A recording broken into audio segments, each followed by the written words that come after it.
Kembali bersama kami di Invest Time, Sobat Cuan. Nah, kita sudah berada di tempat yang berbeda sekarang dan bersama dengan Mas Robert yang sudah menyiapkan sejumlah slide yang menarik untuk disaksikan oleh Sobat Cuan semuanya agar Sobat Cuan tahu dan tidak terjebak oleh saham gorengan. Tapi sembari memaparkan slide-nya ya, Mas Robertnya Ya, mungkin juga bisa sambil dijelaskan begitu. Sebetulnya gimana sih caranya buat kita tahu saham gorengan? Tadi simpel mhm, sebenarnya kan, kita tinggal cari aja kira-kira yang mana pergerakan sahamnya ini juga signifikan dalam beberapa hari terakhir. Tapi mungkin ada nggak sih tips and triknya supaya lebih gampang nih kenal dengan saham gorengan? ya kalau saham gorengan ini kan pasti fluktuasinya itu tinggi banget ya. Jadi dalam mungkin 1-2 minggu atau 1-2 bulan harganya bisa naik tinggi, kemudian bisa turun. Tapi kan biasanya kita harus mendeteksi sejak dini kan. Ya kita lihat aja dari volume transaksinya. Kalau misalnya teman-teman di fitur sekuritas masing-masing, pasti bisa ngeliat volume transaksi. Biasanya itu nggak terlalu tinggi Hmm. per harinya. Nanti tiba-tiba akan biasanya ada lonjakan. Ada Hmm. lonjakan-lonjakan, mungkin secara umum bisa dibilang lagi ada akumulasi. Jadi ada akumulasi gitu dan ya tiba-tiba harganya udah terbang aja.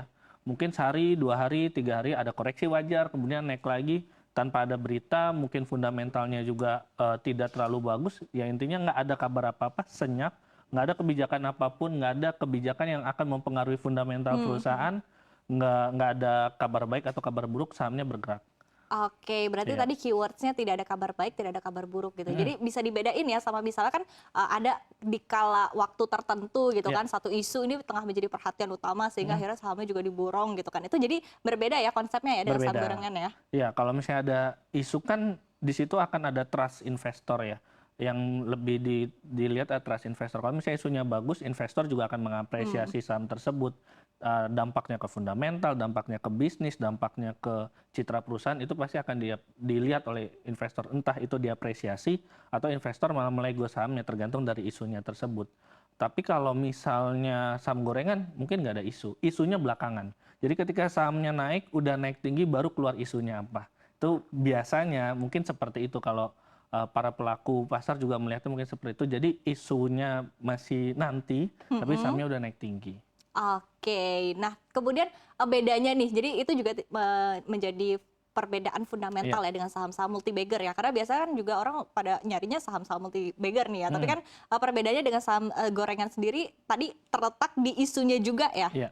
Ya, jadi mungkin soal isunya ini sih karena bisa jadi yaitu tadi kan ada fase akumulasi, kemudian ada fase markup. Nah, markup Mm-mm. ini supaya harganya bisa menyentuh satu titik yang sangat tinggi, kan diperlukan ada pump and dump ya, jadi Mm-mm, mm-mm, pom-pom. mm-mm, Jadi mungkin itu salah satu skema secara umum ya, kita mm-mm, bicara mm-mm. secara umum, tidak spesifik di 1-2 saham, tapi secara umum mungkin seperti itu.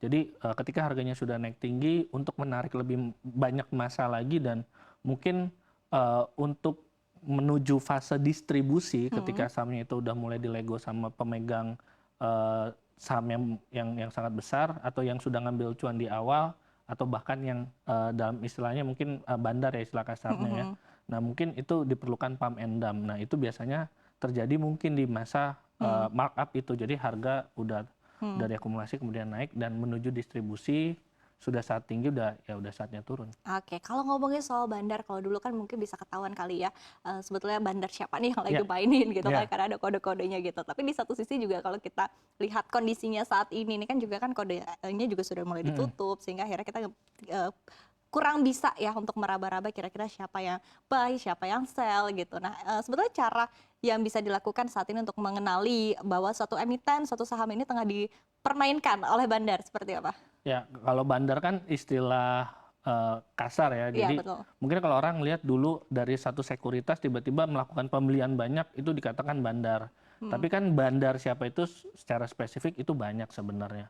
Kalau bandar adalah yang mempunyai duit, mungkin bisa aset manajemen, asuransi, Hmm. dapen, itu kan duitnya gede semua. Hmm. Tapi belum tentu kita bisa katakan bandar. Bandar. Hmm. Mungkin bandar kita kita kotakin ke mereka yang Iya, memanipulasi oke. pasar ya. Untuk melihat kapan kemudian bandar masuk atau tidak, saya rasa ya kuncinya ada di perbandingan antara kinerja perusahaan dan gerak harga pasarnya. Ketika kinerja perusahaannya misalnya dia masih mencatatkan rugi, utangnya besar, dapat notasi khusus dari BI, tapi harganya sangat aktif, aktifnya dalam tanda petik dia naik terus gitu, naik terus bisa ratusan persen. Nah mungkin itu bisa menjadi salah satu ciri-ciri dipermainkan itu. Jadi dan mungkin kita lihat market cap-nya dan likuiditasnya yang kecil karena itu akan lebih mudah untuk dipermainkan oleh oknum tersebut. Karena modalnya juga lebih sedikit ya kalau ekuitasnya sedikit. Iya, gitu. modal lebih sedikit Modal lebih dan sedikit. tidak ada gangguan dari yang mungkin ada dana pensiun atau aset manajemen kan biasanya lebih jangka panjang. Mereka kan hanya jangka pendek term waktunya. Jadi ketika ada gangguan misalnya ada aset manajemen masuk atau misalnya yang mereka berkepentingan investor jangka panjang masuk, itu akan mengacaukan skenario kan biasanya. Karena mereka biasanya jangkanya pendek. Oke, karena mereka juga pengen ada plan mereka Ya. tersendiri begitu ya, sehingga plannya juga tidak pengen diganggu ya, Mas Robert ya. Nah, ini kita bisa lihat begitu ya tadi ciri-ciri dari saham-saham yang digoreng. Salah satunya pergerakan harga tidak wajar, jumlah ekuitasnya kecil, dan juga frekuensi dan total transaksi besar. Ini juga tadi sudah dijelaskan oleh Mas Robert begitu. Nah, tapi kalau kita berkaca kepada saham-saham yang digoreng di Indonesia, ini kan kemarin kan sempat ada contohnya kasus korupsi Asabri dan asuransi Jiwasraya, which is sebetulnya mungkin beberapa orang menyamakan begitu kasusnya dengan yang terjadi di Adani saat ini gitu kan. Nah, tapi sebetulnya apa sih yang menjadi tujuan utama dari beberapa pihak ini untuk menggoreng saham, kecuali cuan besar gitu ya? Oh, ya. Mungkin tujuan utamanya pasti cuan besar sih ya, karena dengan goreng saham dia bisa dapat margin yang sangat besar dibanding dia ikut market aja gitu. Dan mungkin salah satunya juga sebagai cara untuk kalau misalnya asuransi Jiwasraya ini kan dia pasti ada report ke investor. Mungkin salah satu cara untuk memperbaiki kinerja portfolio atau mencuci kinerja portfolio yang mungkin tadinya kurang bagus menjadi lebih bagus karena kalau misalnya perusahaan-perusahaan seperti asuransi atau manajer investasi itu kan ada ketentuan harus ada saham big caps-nya. Ada saham yang secara market cap-nya gede. Namun di luar itu juga boleh saham apapun atau instrumen investasi apapun. Mungkin salah satunya adalah untuk mendongkrak kinerja portfolio secara keseluruhan ketika misalnya emiten-emiten big caps itu, emiten-emiten yang market cap-nya itu besar atau blue chip lah dikatakan itu sedang jeblok gitu. Oke, baik. Tapi kalau kita berkaca kepada kasus misalnya Sabri dan juga Jiwasraya, kemudian berkaca lagi kepada Adani, ini kan ada maksudnya ada sedikit partnya juga kan dari perusahaan begitu ya. Meskipun Adani saat ini juga kasusnya juga tengah diselidiki ya, kita belum bisa menyatakan bahwa Adani betul-betul menggoreng saham. Tapi kita akan melihat seperti apa proses penyelidikan lebih lanjut. Tapi pertanyaannya kan ada part dari perusahaan begitu yang istilahnya ikut campur gitu kan dalam menggoreng saham ini sendiri. Sehingga inilah yang kemarin sempat dikhawatirkan oleh Presiden Joko Widodo. Tapi sebetulnya seperti apa sih terkait dengan hal ini? Ya, kalau perusahaan misalnya mungkin karena ownernya atau pemegang sahamnya juga ingin kecipratan untung kan. Karena kalau melihat dari harga sahamnya mungkin itu salah satu cara untuk mereka nanti akan melego atau melepas sahamnya, ya mereka butuh harga bagus dong untuk kemudian dia menjual dan akhirnya dia dapat untung yang lebih besar dengan cara apa? Dengan cara ya tentu saja harga sahamnya yang dimainkan dibanding dengan labanya atau pendapatannya yang diboost mungkin butuh jangka waktu lebih panjang. Tapi mungkin dalam jangka waktu pendek atau shortcutnya ya dengan memainkan harga sahamnya, dengan menggoreng harga sahamnya mungkin dengan itu dia punya harga yang bagus di kepemilikannya dan mungkin suatu saat misalnya dia ingin jual atau misalnya dia ingin sahamnya diakuisisi oleh pihak lain akan lebih menguntungkan bagi pemilik saham perusahaan tersebut. Oke, artinya ini sebuah PR juga ya untuk Sobat Cuan semua gitu kan. Artinya dilihat lagi fundamentalnya, dilihat lagi seperti apa good governance dari perusahaannya gitu kan. Nah tapi kalau untuk membedakan nih ya istilahnya saham yang digoreng secara kasar tuh kan gampang gitu kan. Tapi gimana sih kalau untuk mengidentifikasi ada saham nih digoreng tapi halus banget gorengnya, gimana tuh Mas? Ya, kalau pelaku pasar secara umum dia ngeliat dari bid offer ya, bid offer. Jadi ada antrian bid offer. Biasanya kalau secara umum ya para pelaku pasar atau trader dia akan melihat antrian bid offernya.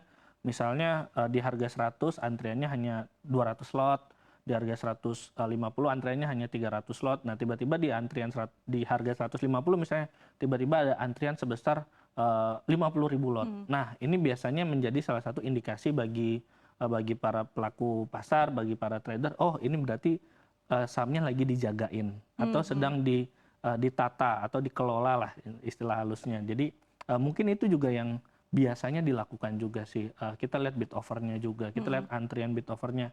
Yang itu bisa dilihat, kalau dulu kita bisa lihat summary pembelian dari sekuritas dan live ya.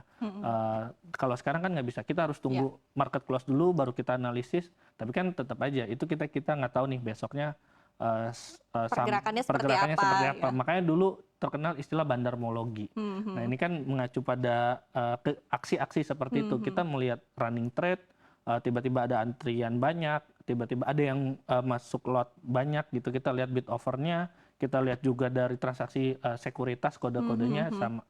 Makanya dulu tuh ada plot sekuritas mana yang sekuritas ini untuk retail kemungkinan ada besar, yaitu retail aja ada sekuritas-sekuritas yang Untuk kode, institusi. iya udah ditandain sama para pelaku pasar. Tapi kan sekarang udah tidak bisa ya secara langsung, mesti Tapi artinya sekarang aftermarket. ilmu bandarmologi berarti apakah masih bisa dipakai?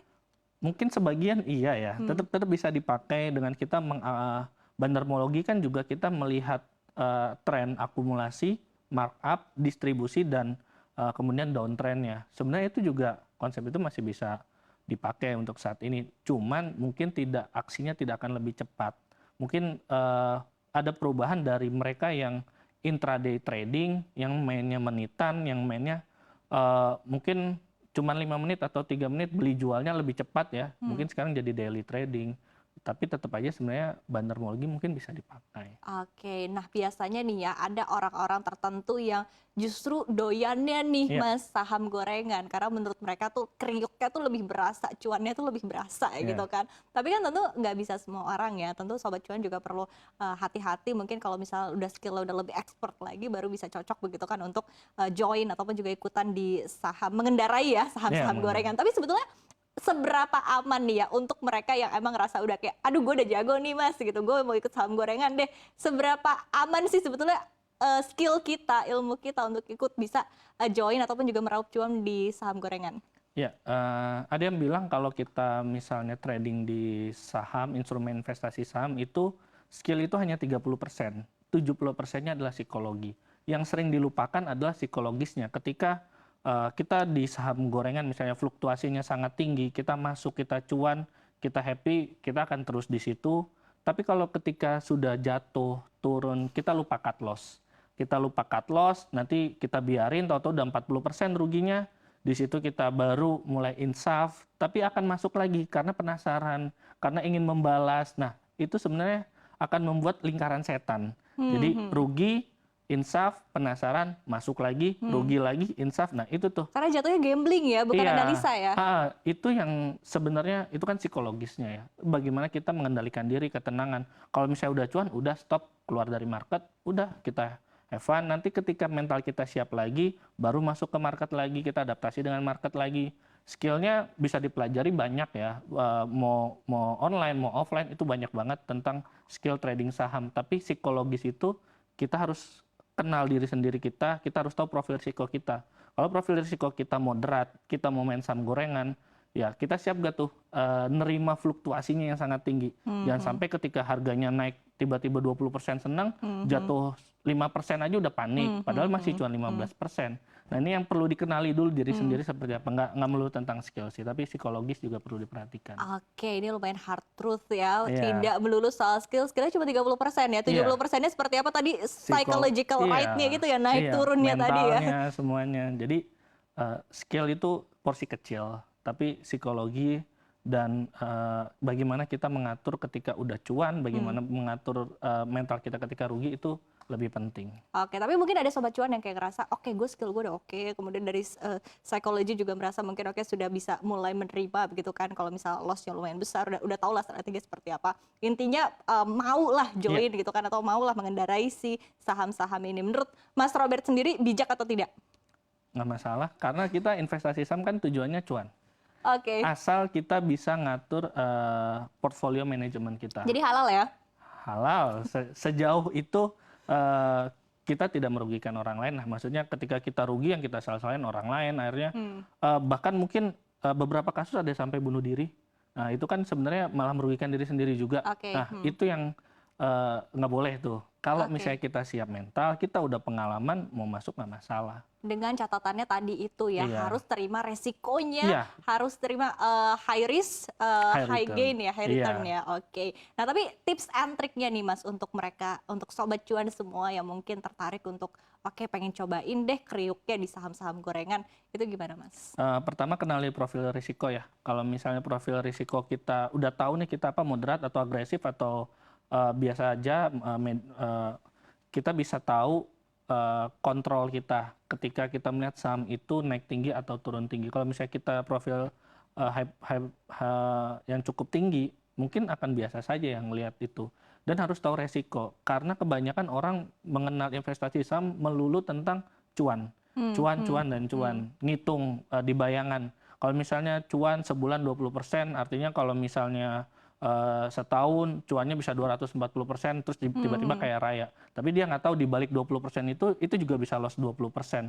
Itu yang harus diketahui juga. Karena kalau misalnya kita di saham itu nggak cuman ngejar cuan, tapi kita juga harus jaga aset. Jangan sampai aset kita tergerusnya dalam.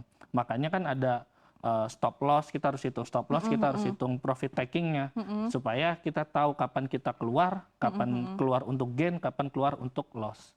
Seperti itu. Jadi dua itu sih yang mungkin langkah awal yang paling penting, baru kemudian kita ke teknikalnya lah. Kita ngelihat mau bandermologi, mau teknikal pakai RSI, mau stochastic, MACD, apapun itu ya silakan. Oke, tapi tadi at least harus punya skillnya, paling Ya, penting harus siap mentalnya juga. Kemudian tadi ya harus diatur-atur juga ya, money ya, managementnya juga ya. ya, Nah, tapi kalau kita lihat nih, nah ini dia baru muncul ya. Kita ya, lihat ada money cornering, marking the close, painting the tape, dan juga wash selling gitu kan. Tadi sudah dijelaskan dari cornering, kemudian painting the tape ini rame-rame kan ya. artinya. Kemudian ada juga wash selling ini satu dua Satu orang pihak. yang berperan gitu Mm-mm. kan. Nah, kemudian mungkin bisa dijelasin juga nih Mas. Tadi mekanisme goreng saham kalau marking the close ini seperti apa? Marking the close tuh biasanya ketika menjelang penutupan tiba-tiba ada lonjakan harga. Misal market kita udah mau tutup, di pre-closing biasanya itu harganya tiba-tiba bisa naik 5%, bisa naik 4%. Nah, itu kan yang disebut marking the close. Jadi kalau misalnya untuk analisa teknikal, misalnya aftermarket, itu akan sangat berpengaruh kan. Dan ketika pre-closing kan sebenarnya nggak semua transaksi bisa diterima dan Masuk ke sistem ya? masuk ke sistem. Jadi tiba-tiba harganya naik. Nah, ini kan yang sebenarnya sering menjadi pertanyaan.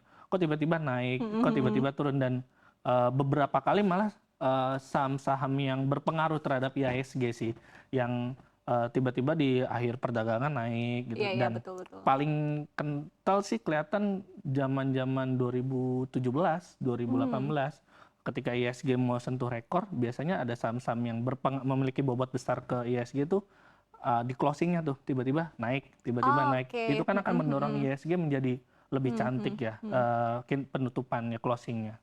Seperti Oke. itu. Tapi kalau kita lihat, ini kan artinya mekanisme yang terjadi di dapurnya gitu Iya, kan ketika menggoreng saham. Tapi sebetulnya dari kacamata awam nih ya, pembelinya nih kita misalnya sebagai pembeli saham-saham ini gitu kan, kelihatan nggak sih sebenarnya mana yang di painting the tapin, mana yang di money cornering, mana yang di marking the close. Kalau marking the close oke mungkin kelihatan ya di iya, akhir transaksi ya. iya. Sama mana yang di wash sellingin, kelihatan nggak sih Mas? Mungkin nggak terlalu kelihatan ya kalau untuk awam. Perlu kalau misalnya kita harus telusurin benar-benar mungkin baru kelihatan. Tapi kalau awam di market di layar ya nggak akan terlalu kelihatan ya. Ya yang kelihatan hanya harganya tiba-tiba naik atau harganya tiba-tiba turun, dan itu aja mungkin yang kelihatan. Jadi nggak terlalu kelihatan money cornering. Mungkin money cornering mungkin bisa dilihat dengan lihat proporsi sahamnya ya. Jumlah saham yang beredar dipegang oleh siapa itu kan masih bisa diakses datanya. Tapi itu pun mungkin nggak semuanya akan mau serumit itu, karena trader atau investor kan balik lagi tujuannya invest di saham adalah cuan. Ketika mau money cornering, marking the close, apa dan segala macam ini Ya nggak peduli juga nggak ya. peduli. Yang penting untung dia bisa flow the market, flow the trend, ya nggak masalah. Oke, nah apalagi kalau money cornering ini bisa juga pakai nomini gitu-gitu kan ya? Iya, jadi Oke. sebenarnya nggak terlalu kelihatan. Cuman yang perlu diperhatikan mungkin investor awam adalah siklusnya. Ada saham itu ada siklusnya. Mau itu dimainkan oleh bandar atau itu organik, Ya. Itu ada siklusnya. Ada saatnya naik, trennya naik, ada saatnya kemudian trennya turun. Karena apa? Karena ada profit taking. Nah, bukan melulu harga saham itu akan naik terus sampai ke awan, sampai ke langit, itu nggak akan. Jadi ada saatnya dia akan mulai slow down, mulai turun, ya nggak masalah. Itu namanya dinamika di pasar. Itu yang perlu diketahui oleh para investor juga sebenarnya. Oke, jadi istilah sky is the limit, ada limitnya juga Ada ya, limitnya karena juga. ada batasnya juga Iya, ada cuan yang dipakai batasnya. buat ngegoreng. Iya. Oke, baik.